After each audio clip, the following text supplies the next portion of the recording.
বিসমিল্লাহির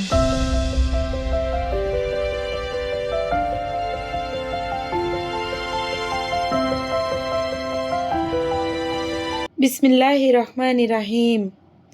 কেউ ছেড়ে গেলে কি করবেন? একদম চুপ হয়ে যাবেন, চেহারার যত্ন নেবেন, টাকা কামাই করবেন, নিবিড়ে পরিশ্রম করবেন।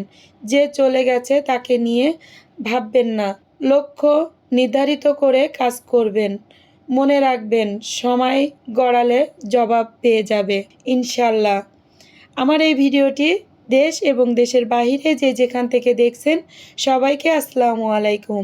আমি ডলিস লাইফ থেকে সবাইকে জানাই আন্তরিক শুভেচ্ছা ও ভালোবাসা। আশা করি সবাই ভালো আছেন। আলহামদুলিল্লাহ, আমার পরিবার নিয়ে আমি ভালো আছি। এই যে টেকনাফে গিয়েছিলাম, তারপরের যে ভিডিও সেটা তোমাদের মাঝে আমি শেয়ার করতেছি। তাও টেকনাফ থেকে এসে কিছু সময় বিশ্রাম নিয়ে তারপরে আমরা দেখো বার্মিস মার্কেটে চলে এসেছি। তাই এখানে এসে আমরা কিন্তু অনেক কিছু কেনাকাটা করেছিলাম। এখানে দেখো আমার ভাই আর তোমাদের ভাইয়া, আমার ছোট মেয়ে, ওরা আগে যাচ্ছে আর আমি কিন্তু পিছন দিয়ে একটু ভিডিও করে নিচ্ছি। তো এই যে এখানে যে দোকানগুলো ছিল মাশাআল্লাহ অনেক সুন্দর। আমি আগেও একবার গিয়েছিলাম, তো অনেক কিছু কিনে নিয়ে এসেছিলাম, আর এবারও যে কিন্তু আমি অনেক কিছু কিনে নিয়ে এসেছি। তো এই যে দেখো এখানে আমরা দেখতেছিলাম যে কি কি জিনিস আছে, আর এখান থেকে অনেক কিছু কিনে নিয়ে এসেছি। সেটা তো তোমাদের পরবর্তী ভিডিওতে আমি দেখিয়ে দেব যে আমি কি কি কিনে নিয়ে এসেছিলাম। এখানে এই ভাইয়াটার সঙ্গে আমাদের অনেক পরিচয় হয়ে গেছে, আর উনি অনেক ভালো। তো এইখানে আমরা দেখতেছিলাম, দেখে কেনাকাটা করেছিলাম আমাদের যে কেনাকাটার দরকার ছিল। তারপরে সেখান থেকে নিয়ে আমরা যে পুরাতন যে ঝিনুক মার্কেট আছে কক্সবাজার, সেখানে গিয়েছিলাম।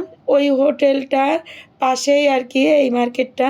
তো ওখানে যাওয়ার পরে ওখানে একটা ভাইয়া দেখো কুকুর এনেছিল। তা কুকুর, এই যে বিদেশি কুকুর ছোট একটা, তো এত ভালো লাগছিল, ও আমাকে দেখে এত ছটফট করতেছে আমার কোলে উঠবে। আমি কিন্তু কোলে নিয়েছিলাম ওকে, আমার ভাইও কোলে নিয়েছিল, ওকে অনেক আদর করেছিলাম। তো যাই হোক, আর আমাদের ধর্মে তো কুকুর পোষাই যায় না।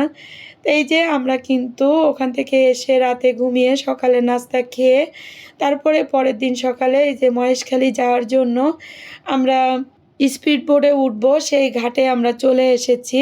তা তোমাদের ভাইয়াকে আমি বলছিলাম যে আমি সাগর পথে যাব না, আমার অনেক ভয় লাগে, কিন্তু তোমাদের ভাইয়া কি করলো, আমাকে নিয়ে গেল সেখানে। আমি বললাম যে আমি যাব না, তবুও আমাকে জোর করে নিয়ে গেছে, বলল কিছুই হবে না, তুমি চলো।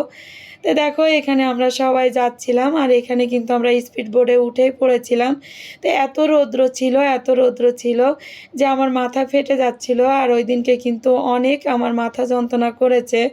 তো তোমাদের ভাইয়া বলতেছিল যে চলো আমাদের ওখানে কাজ আছে, তোমাদের বেড়ানোও হবে আর আমার কাজটাও হবে, চলো একসঙ্গে ঘুরে আসি। তো যাই হোক, আমরা কিন্তু স্পিড বোটে উঠে পড়েছি, আর এত রৌদ্র লাগতেছিল দেখো। আমার ভাই একটু ভিডিও করে রেখেছে, সেটা তোমাদের মাঝে আমি শেয়ার করতেছি। তো এত রৌদ্র লাগতেছিল, আমার অনেক কষ্ট হচ্ছিল, আর মাথার ভিতরে কেমন করতেছিল, কি করব, করার কিছুই নেই। আর এখানে একটা ভাইয়া কিন্তু পড়েও গেছিলো স্পিড বোটের থেকে, তো আমার খারাপ লাগছিল দেখে। আর আমার তো মাইগ্রেনের সমস্যা আছেই, রৌদ্র লাগলেই মাথা যন্ত্রণা করে, বৃষ্টি লাগলেই মাথা যন্ত্রণা করে, কি করব, রোদও সহ্য করতে পারি না, বৃষ্টিও সহ্য করতে পারি না। যাই হোক, ছোটোবেলায় তো অনেক রৌদ্র বৃষ্টি নিয়ে খেলা করেছি, এখন আর তো সেই সময় নাই। আস্তে আস্তে বয়স হচ্ছে আর সব কিছু জীবন থেকে হারিয়ে যাচ্ছে। তো এটা আমার জন্য কিনা জানি না, হয়তো সবার ক্ষেত্রেও এরকম হয়। তো দেখো আমরা স্পিড বোটে উঠেছি, আর সাগরের মাঝখান দিয়ে কিন্তু যাচ্ছে। আর ওই যে ঘরগুলো দেখা যাচ্ছে, ওই ঘরগুলো যে মানে এয়ারপোর্টের জায়গা নিয়ে যে লোকরা আছে তাদের জন্য সরকার তৈরি করে দিয়েছে, কিন্তু তারপরেও কিন্তু জায়গা ছাড়ছে না। তা সেটাও তোমাদের মাঝে আমি শেয়ার করলাম। তা দেখো নদীর স্রোত আর এত ঢেউ ছিল কি বলবো, আর পানি এত পরিমাণে ঢেউ হচ্ছিল, আমার অনেক ভয় লাগতেছিল। আর ওই স্পিড বোর্ডের যে চালাচ্ছিল ওনাকে বলছিলাম, ভাইয়া একটু আস্তে চালান। তা আসলে উনি অনেক আস্তে চালিয়েছে। উনি বলছিল যে আপু আমরা এর থেকে আরও অনেক জোরে চালাই। তা যাই হোক, এই যে আমরা উঠে পড়েছি ঘাটে, মহেশখালী যে ঘাটটা ওই ঘাটে। আর যাওয়ার সময় কিন্তু আমরা লঞ্চে যাব, লঞ্চটা 5টার সময়। তো আমরা 5টার ভিতরে যতটুকু দেখার আর তোমার ভাইয়ার কাজ যতটুকু করার করে আমরা কিন্তু লঞ্চে আবার ফিরবো। এবার আর স্পিড বোটে যাব না।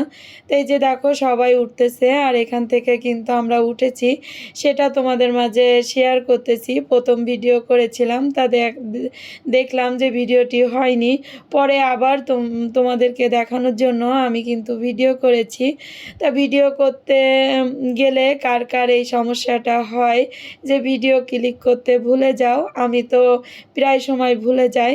তো এখানে দেখো মামা ভাগ্নে দুজন দাঁড়িয়ে আছে, আমাকে বলছে যে আপু একটু ভিডিও করো। তা আমি অল্প একটু ভিডিও করে রেখেছিলাম। তারপরে এই যে আমরা চলে এসেছি, এখানে একটা মন্দির আছে। তা ওই যে অটোতে উঠেছিলাম ওই অটোওয়ালাই বলল যে আপু এখানে যে মন্দিরটা আছে অনেক ভালো। তো এখানে আমরা পানি কেনার জন্য এই দোকানে দাঁড়িয়েছি। এখান থেকে কিছু পানি নিয়ে তারপরে কিন্তু আমরা ওই মন্দিরের ভিতরে যাব। তো এখানে কিছু কিছু জিনিস আমি দেখতেছিলাম। তো অনেক রৌদ্রর জন্য আমরা এখান থেকে আমার ছোট মেয়ের ক্যাপ কেনার জন্য একটু দেখতেছিলাম। তা দেখলাম প্রচুর দাম।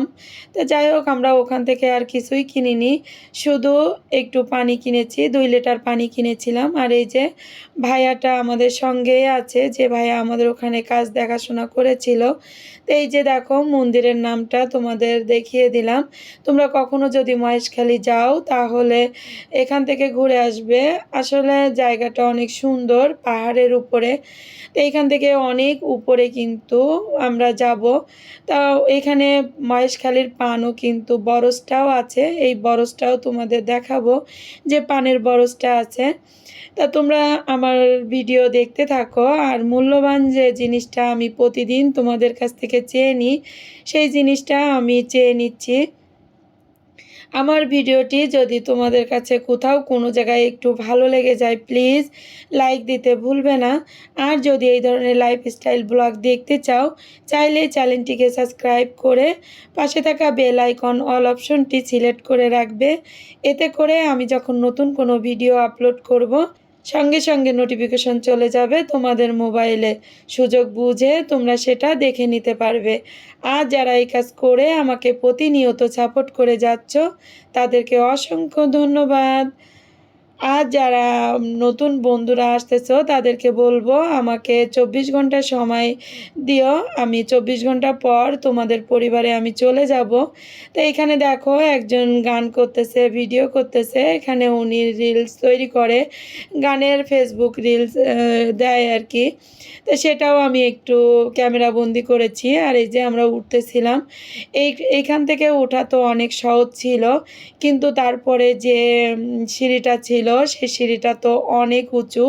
এই যে দেখো তোমাদের ভাইয়া উঠতেছে পাহাড়ের উপরে। তা আমার উঠতে উঠতে এত হাঁটু ব্যথা করছিল কি বলবো, আর তেমন রৌদ্র। আমি উঠতেছিলাম আর বলতেছিলাম যে আল্লাহ তুমি আমাকে একটু ক্ষমতা দাও, আমি আরেকটু উপরে উঠতে চাই, পাহাড়ের উপরে উঠবো, তোমার সৃষ্টি আমি অপরূপ সৃষ্টি আমি একটু দেখতে চাই। তা দেখো এই যে আমরা কিন্তু উঠে পড়তেছি, আর তোমাদের ভাইয়া আমার দিকে তাকাচ্ছে যে আমার কষ্ট হয়ে যাচ্ছে উঠতে। আমি বললাম যে তুমি আমাকে নিয়ে আসলে কিসের জন্য? তা বলল দেখো বাইরে না বেরোতে বেরোতে তুমি একদম পোলট্রি মুরগির মতন হয়ে গেছো। তো যাই হোক, তোমাদের ভাইয়া কিন্তু আমার সঙ্গে একটু মজা করেছে। আর এই যে আমার মামুনি একটু পানি খাচ্ছিল, একটু করে উঠতেছে আর একটু পানি খাচ্ছে। তো এই যে দেখো মন্দিরের যে সাইডটা, এটা তোমাদের দেখিয়ে দিলাম। আর এই যে দেখো কত উপরে আমরা কিন্তু উঠে পড়েছি। আর এখানে যে মানে ওই হিন্দু ধর্মে যারা মারা যায় তাদেরকে ওখানে সমাধি দেয় আর কি। তো দেখো এই যে তোমাদের ভাইয়া দাঁড়িয়ে আছে। তা ওই ভাইয়াটা, যে ভাইয়া আমাদের সঙ্গে গেছিলো, বলতেছিল যে ভাবি একটু ভাইয়ার সঙ্গে ছবি ওঠান। তো এই যে আমরা একটু ছবিও কিন্তু তুলে নিয়েছিলাম। আর দেখো আমার মুখটা দেখলেই তোমরা কিন্তু বুঝতে পারবে আমার অনেক কষ্ট হয়ে যাচ্ছিল। দেখো আমার মামুনিকে ধরে আমি একটু মামুনির কাঁধে মাথাটা রেখেছিলাম, অনেক শান্তি লাগছিল, মনে হচ্ছিল আমার মায়ের কাঁধে মাথাটা রেখেছি। তা যাই হোক, এই যে দেখো ওই যে দেখা যাচ্ছে ওগুলো কিন্তু মহেশখালীর সব পানের বরজ। তো ওখানে নামার আমি কোনো রাস্তা পাচ্ছিলাম না। তা দেখছিলাম যে কোথা থেকে যদি একটু নামা যায় পানের বরজটা তোমাদেরকে যদি একটু দেখাতে পারতাম। তা যাই হোক, আমরা নামতেও পারিনি, হয়তো অন্যদিকে কোনো রাস্তা আছে, সেই রাস্তা দিয়েই নেমে তারা এই বরজটা আর কি দেখাশোনা করে। তা তোমাদের ভাইয়া হেঁটে হেঁটে যাচ্ছে আর আমি কিন্তু সেই পানের বরজটা তোমাদেরকে দেখানোর চেষ্টা করেছি। তা আমার কাছে কিন্তু অনেক ভালো লেগেছিল এখানে যেয়ে। আর আমি ভিডিও তো দিতে পারছি না, তোমরা আমার সঙ্গে থেকো, আমি কিন্তু তোমাদের সঙ্গেই আছি। আর অনেক বন্ধুরা কি করে কমেন্ট করে ভিডিওতে, কিন্তু সাবস্ক্রাইব করে না। কেন বন্ধু, তোমরা এমন করো না, সাবস্ক্রাইব করে ভিডিওটি দেখবে, তাহলে তোমারও লাভ হবে, আমারও একটু লাভ হবে। এখানে কিন্তু সবাই আমরা হাতে হাত রেখে একসঙ্গেই চলবো। আর যদি আমরা একসঙ্গে না চলতে পারি তাহলে একা একা কখনোই কিন্তু সামনের দিকে এগোনো সম্ভব নয়। আর আমরা কিন্তু সফলতা আনতেই পারবো না।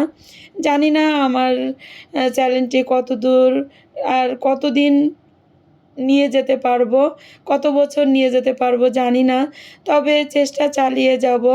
বাকি উপর আল্লাহর হাত, আল্লাহ যা করবে। তো এতে দেখো এই যে আমি তোমাদেরকে দেখিয়ে দিচ্ছি। আর এখানে কিন্তু এটা কি আমি জানি না, এটা সম্ভবত আমার যে হিন্দু দিদি ভাইরা আছে তারাই বলতে পারবে। গাছটাও কিন্তু অনেক বড়, আমি তোমাদের মাঝে শেয়ার করলাম। আর এখান থেকে কিন্তু নিচে মানুষ নেমে যাচ্ছে, কিন্তু এখানে কোনো সিঁড়ি নেই, মাটির একটু রাস্তা আছে নামার জন্য, এখানে কোনো সিঁড়ি নেই, কিন্তু ওখান থেকে নেমে নিচে যাওয়া যায়। আমি বললাম দরকার নেই, যদি পা পিছলে পড়ে যায় তাহলে তো সর্বনাশ হয়ে যাবে। তো তোমাদের ভাইয়া বলল ঠিক আছে চলো, আমরা যে পথেই এসেছি সেই পথেই আবার নেমে যাব। তাই দেখো নামার সময় তোমাদের মাঝে আমি আর একটু শেয়ার করলাম। এই যে দেখো সবাই নেমে যাচ্ছে, আমরাও কিন্তু এক এক করে নেমে যাচ্ছি। আর এই পাহাড়টা এত উঁচু ছিল কি বলবো। তা আল্লাহর সৃষ্টি আসলে অপরূপ সৃষ্টি, মনোমুগ্ধ করা সৃষ্টি। তো এই যে দেখো তোমাদের যে সনাতন ধর্মের যে দিদিভাইরা আছে তাদের ভালো লাগবে এখানে গেলে। আর আমি ভিতরে ঢুকিনি, যেহেতু আমাদের ধর্মের এটা না, সেই জন্য আমি ঢুকিনি। তো এই যে দেখো আমি বাইরের থেকে তোমাদের যতটুক পেরেছি আমি দেখানোর চেষ্টা করেছি। তো তোমাদের কাছে যদি ভালো লেগে যায় প্লিজ লাইক দিও, একটা করে লাইক দিয়ে ভিডিওটি কন্টিনিউ করো, আমার ভালো লাগবে। আর ছোট্ট করে একটা কমেন্ট করো, তোমাদের কমেন্ট পড়তে আমার অনেক ভালো লাগে। অনেক আপুরা আছে আমার সুন্দর সুন্দর কমেন্ট করে, কমেন্টগুলো দেখলে আমার অনেক ভালো লাগে। আর এই যে দেখছো এই সিঁড়িটা এখন আবার নামতে হবে, অনেক উপরে উঠেছিলাম। আর এই সিঁড়ি নিয়ে নামলে আমার যে কী অবস্থা হবে আমি নিজেও জানি না। তা আমি কিন্তু ভিডিওর প্রায় শেষ পর্যায়ে চলে এসেছি। আর এর পরের ভিডিও আমি তোমাদের মাঝে শেয়ার করব। ততক্ষণ তোমরা ভালো থাকো, সুস্থ থাকো, আমার জন্য দোয়া করবে। আল্লাহ হাফেজ, আসসালামু আলাইকুম।